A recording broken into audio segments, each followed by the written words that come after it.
so much news to cover. So we might as well jump into it. And we're going to start with the biggest one here, which, hey, the pre-orders for the US for US Switch 2s opens next week.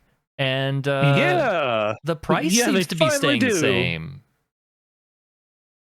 So the price for the console is the same. Yes. That's the key thing here. So the bundle and the console itself are the same. Mm-hmm. But all the accessories went up $5, and in the case of the dock, by $10. $5 to $10. The dock by itself. Yeah, so if you just buy a dock, like let's say you want to have 2 docks to dock somewhere else. Yep. There you go. Okay. So one, I'm happy about this, so I can stop checking a million news sites every day, being like, "Where is it? Where are the pre-orders?" Yeah.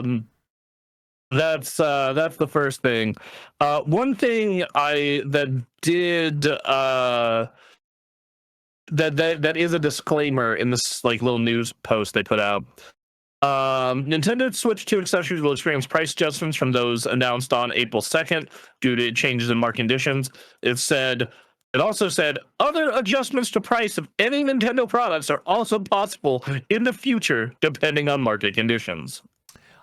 I love that they don't just say tariffs. They could just say tariffs. I think everyone knows what they're talking about anyway, so you would think.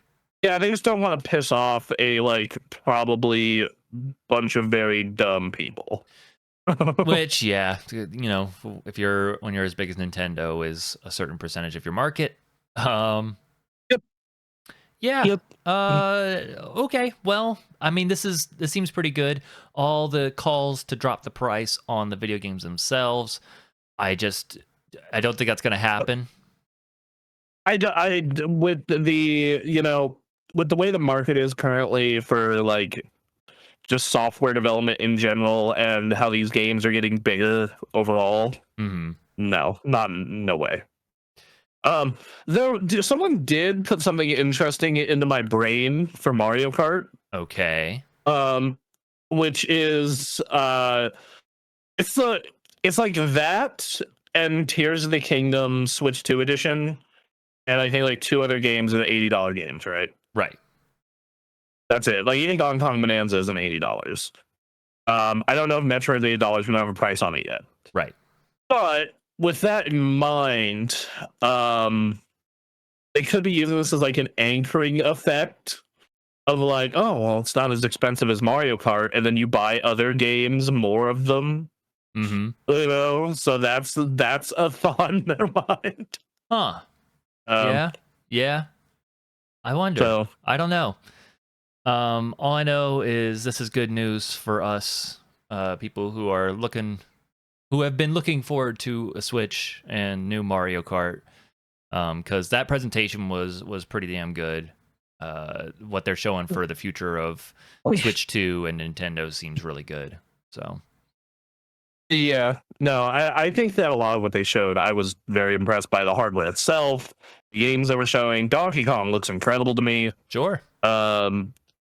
I think that I will say I think that there may be a further coming for this at launch, even more so because of this little blurb here, though, of other adjustments to price are possible depending on what happens. Yeah.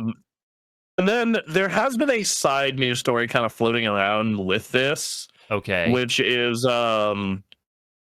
apparently, so GameStop is the only one who has them at this price, but it looks like the amiibos are going up by $10 possibly. I did see that. Yes. Mm-hmm. So yeah, so and it's only GameStop saying that. I checked Best Buy and they're still $20. So is this another just speculation thing? This GameStop slowly dying, and they're just nah, they built their collection. They can afford it. They'll work it into their budgets. I don't know. Well, yeah, because they put out those 4 new Tears of the Kingdom ones, and I was like, it. Yeah. Mm-hmm. Yup. Because I collect all the Zelda and Smash amiibos. Right. Um, so yeah, no, but I'm hoping that that's just an error on GameStop's part. Like they forgot to swap those out. Like they were getting ready for some crazy tariff pricing, and you Right. know, We'll see, right? I don't know. Like yep. they could be Nintendo could be looking at that and be like angry at GameStop, but then they're like watching the discussion around it. Like, Mhm. maybe they'll take that one. Like I don't know. Yeah. Like we've said in prior podcasts, like if the prices remain here, uh cool. I'll probably get a Switch 2, but I will also probably buy a little less Switch 2 games because especially at that price. If they're going to end up being all at that price, it's like I will pass on Donkey Kong Um, until I receive some massive money or something. Not massive, but I receive more money than I currently do. well, Donkey Kong's 70, so it's like that's Oh, not is even a Donkey Kong 70? concern. Okay. I would have pegged Yeah, that as an Donkey. $80 game, but all right. Yeah, no. We don't even know what the price on Metroid or Pokemon is at this point. I mean, Um, Metroid. If I was a betting man, and I'm not, I'm terrible at betting, but I would put $80 for both Metroid and Pokemon. I'm saying 70 for Metroid. Pokemon 100% is 80. Pokemon will 100% be $80. So, because like you think about the logic of putting this new giant Donkey Kong game at $70, it just seems like, Mhm. despite Donkey Kong being a big name in Nintendo, like there's just not a lot of confidence in it. I'm feeling like Metroid Prime 4, like this game that people have been asking for, definitely gets 80. And then Nintendo gets 80, or Pokemon gets 80 because it's Pokemon. Like it's not even a next mainline game or something. If they put that at 80 and then they come out with the next mainline game, I'm very worried about the price of that. So see in my mind, I think they're doing it by size of franchise. So I think that Pokemon being 80 is totally the reality of that, and I think that Metroid's kind of always been a second tier franchise. Right. Like it's popular. It's definitely like popular and well loved, but it's not like It's not making the money that, Pokemon, yeah. Zelda, like um let's see, what was the like can you look at like Metroid franchise sales? It's not like outstanding. Like Right, right. it's like the best selling game is Dread at 3 million. Like that's not 3 million is nothing to sneeze at, but also you're right, like compared to what they have. But and yeah, then what are like Donkey Kong sales? oh god, that might be even worse, but Right. search it, why not? Um let's Yeah, see. so I don't know. I'm just sitting here thinking about Pokemon at this point. Like there's this gap between 80 to 100 that isn't being filled in, and I can't think of a franchise that would attempt that quite Oh like Lord, Pokemon yeah, would. Donkey Kong, like yeah, no, Donkey Kong is like 6 million, 9 million. Wow. No, Donkey Kong did some numbers. Does But numbers. see, that goes back to I Uh, wonder why they're going 70 for that. That's like a whole new thing. They're going for Donkey Kong. That's this big I, world. maybe it is that anchoring effect thing, and maybe it is to push people to get the bundle also. Sure. Like that's another thing that I have in mind as well. Is like they're trying people to get people to spend the extra $50 for the bundle. Mm-hmm. Right. Um, so I I want to think those are all find. possibilities. I can't find. I'm not going to spend any more time looking for it right now. But I'm very curious what new Pokemon Snaps sales were, because that was a game that was requested for years and years, and that's Pokemon. But I also get the impression it didn't sell gangbusters. 2.4 million as of December of 2021. Okay, not terrible, but not Not what you would want out of like the franchise that does the kind of numbers Pokemon does. right. Yeah, it's a shame. Really good game. But- All right, so yeah, expect some Switch 2 coverage from us, provided we get some. It would be nice. We're getting one. We We're should getting at be. least one. He should be. It'd be nice. Hopefully, we end up with 4, like the current plan is. That would be, yes. We will keep you up to date on how that goes because that's happening this week, right? That is Wednesday at 9 p.m. Pacific at several retailers. Ooh. Okay. All right. Well, Yep. until then, we have some other news regarding the release. I will say, in other countries, the pre-orders seem to have been pretty easy. Like, people have seemed to be able to, like, not have to go crazy to get them. So, okay. I'm hopeful. Pray, hope, pray. I'm hoping pray. that we can log on to the retailer websites and just get one. Yep. Yeah. Absolutely. I know. Lord knows I'm going to have Best Buy open while I'm working, and just like, all right, let's go. All right. So, hey, Nintendo Switch 2 Mario Kart World Bundle. That's going to be a popular pick, for sure. Saving $30, but Bronson, are you there? Hello? Oh, hello. There you go. All right. Your screen froze there. All right. I'm going to start from the top for the clips. Nintendo Switch 2 Mario Kart World Bundle will probably be a popular option because you save like $30. But I mean, the supply may be limited. It's also just limited by like for the year. Like they may just stop selling this after a certain point. Yeah, so that they say on the Nintendo website for Super Mario Kart World and Mario, like the bundle specifically, it is always supposed to go through fall, which means it's only going to go until like December, like so, but like, does that mean they're going to cut it off early? Maybe.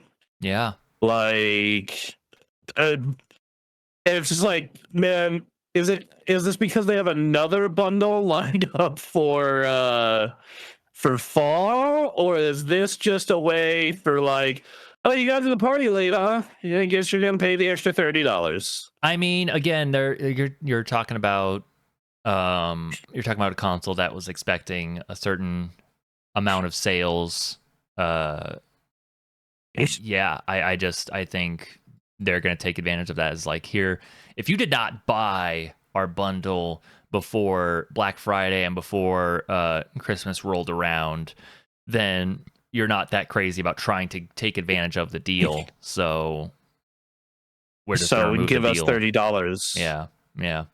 These are the same people who will just remove games from existence to try and drive like the craze of sales. So yeah, like I think it sucks, but I think it sucks. I do get it though, from like the business end of this, and like I just think that bundle should be an option forever. It's not like you already don't have a bundled game with your console. Like, you're gonna have to buy something to get something going, unless you're just gonna play what you've already owned on the eShop. I mean, they didn't bundle a game with the Switch, so right. I mean, yeah, I know, but like they've experienced some success with doing everyone that. I'm pointing out. I know later game models happen. Yes. Jesus Christ, YouTube comments. Oh, they hold us accountable, man. It's good. It's a good thing. They do. Yeah. Anyway. And so I think this being like the next best thing of like, here's a well discounted, fantastic video game, sure to be fantastic on this console, is it. I understand why people would drive sales, but yeah, at a certain point, the sales will diminish, and then I imagine the numbers suggest that the $30 bump up with the amount of people coming in will be able to keep that momentum going for them financially. I guess so. I think that they just really are counting on Mario Kart to do as well as it has the past 3 generations, and they're probably right. They're probably right, but there is that chance that it's not. There is that chance that it could be terrible. Well, yes, there's a chance that it could be a bad game, or there's a chance that like it just doesn't perform as well. But like, yeah, when you look at like, you know, 75 million units between both versions of Mario Kart 8, 20 million for 7, 37 for Wii, 23 million for DS, even almost 7 million for Double Dash. You're like, oh, yeah, okay. Okay, this series is just like so ingrained for people that, like, no, yeah, okay, so do you remember that, like, Mario Kart, like, RC cars, that home super circuit AR game thing? Yep. Even that did nearly 2 million in sales. That's The 2 million units sold. all right. Yeah. Yeah. Um, That's I think no. I mean, we talked about this a number of times. It's like Mario Kart is one of the biggest franchises right now. Like Grand Theft Auto is one of those premier, like, this is the video game, but like Mario Kart and Smash Bros, especially for Nintendo, Mario Kart and Smash Bros, I feel like are ahead of Mario and Zelda. Yeah, I mean, yes, I think if you check the best-selling Switch games list, right, like that shows. Hmm. You know, like when you go look at the best sellers on Switch, Mario Kart, Animal Crossing, and Smash are the 1, 2, 3. Those are the top 3 best-selling games. Uh, Uh, New Horizons came out in 2020, right? yep, I'm. yep, March 2020. That's gonna be an event when the next Animal Crossing's announced. It's gonna be wild. Yeah. I'm. All, I'm. all those hmm. all those new COVID Animal Crossing people, and coming strong. Newly converted. Um, Here we go. But no, like Zelda, Mario, Pokemon are all up there as well.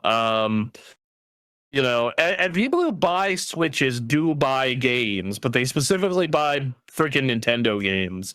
There is exactly, I believe there is one third-party game in the top 20, or the top 25 Switch games here for sales. Okay. Number 20, or it's Monster Hunter Rise. Oh. All right. Yeah. And then Stardew Valley is number 26, it looks like. Nice. So, Yeah. Good call. but yeah, so it's like they sold so many goddamn games on this thing. Like I think that the Switch has like created an entire generation of Nintendo people. And I'm curious to see how many of them are gonna be hit, like, because the prices are high, like they're high for sure. Yeah. It's just that, like, I don't know, man. And maybe it's because I am already looking ahead to 2028, and I feel like the PS6 and Xbox Series Z are gonna be like $700, $600. Hmm. So I'm looking at this 450, going like, yes, this is just the price of video games now.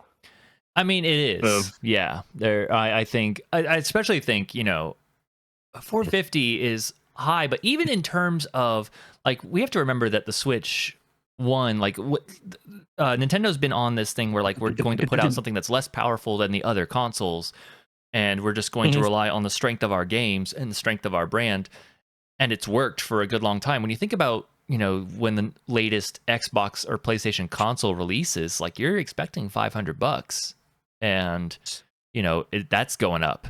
Like, those are going up. So getting 450, like, obviously that's pushing the limit of these other consoles, but the portability that the Switch offers, on top of being, a pretty powerful console for what it's doing, for what it is, like, that's actually still kind of a deal.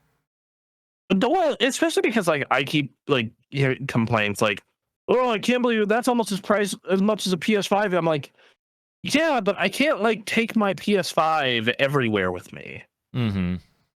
I can't, like, yeah. So it's like, I don't know, man. It's just I think that a lot of this price stuff is a little overblown, and I think the $80 games, like we've talked about that, I'm going to personally be a bit choosier. Yeah, same. But I also think, but it's just the cost of development, and unfortunately, with publishers, they must make more every single year. And it's just like, yep, okay. It just goes to, like, it's going to be really interesting seeing third-party people trying to release a big title at $80 and then finding out, oh, we're not in that group.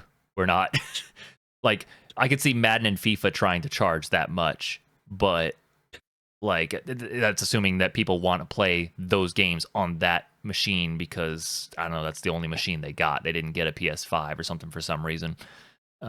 Yeah. But like I see that as a perfectly fine price for the amount of first party Nintendo titles that are released, and it's a price point that just doesn't make sense for a lot outside of that for the Switch.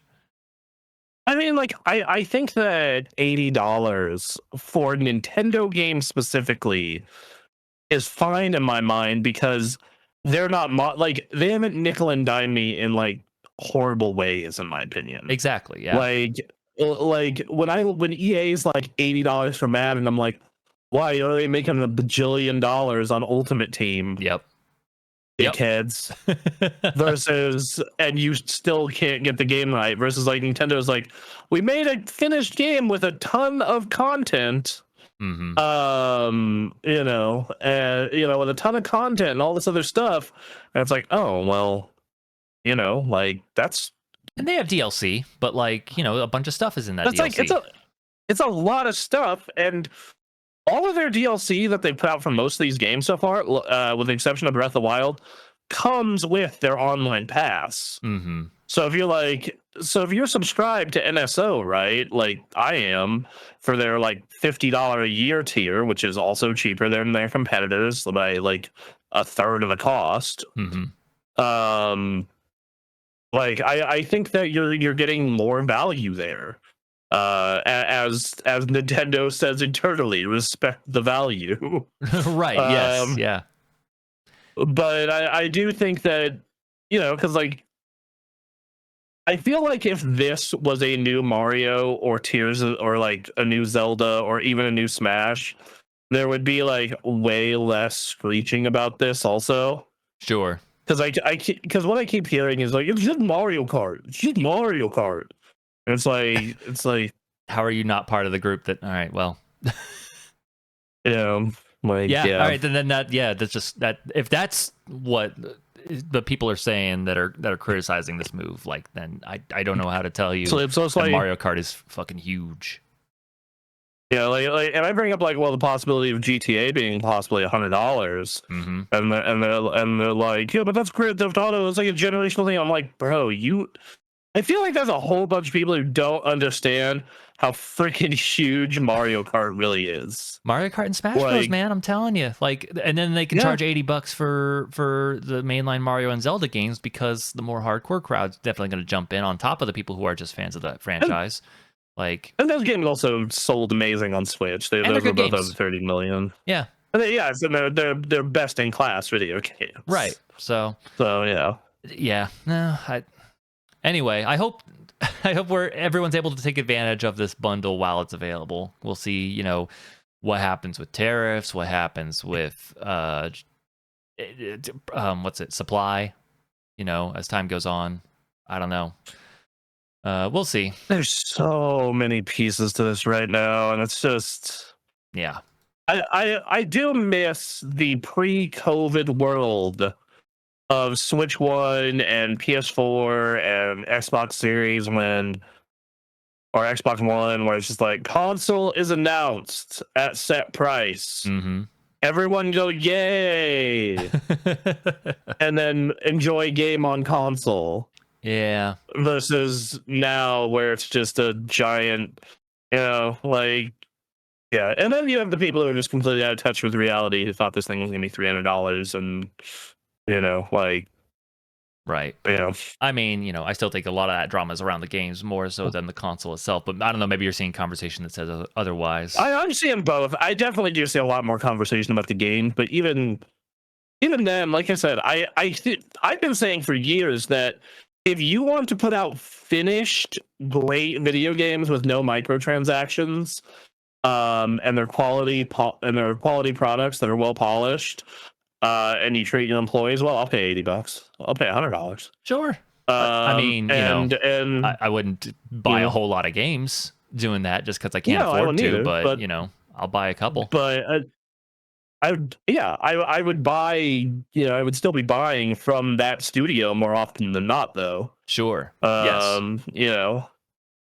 Like, and that's the thing. It's just like, and then people bring up like, yeah, they put out DLC for Mario Kart. I'm like, yeah, bro, that was 48 tracks. Right? Yeah. Yeah. Yep. Like, so I don't know. It's just weird.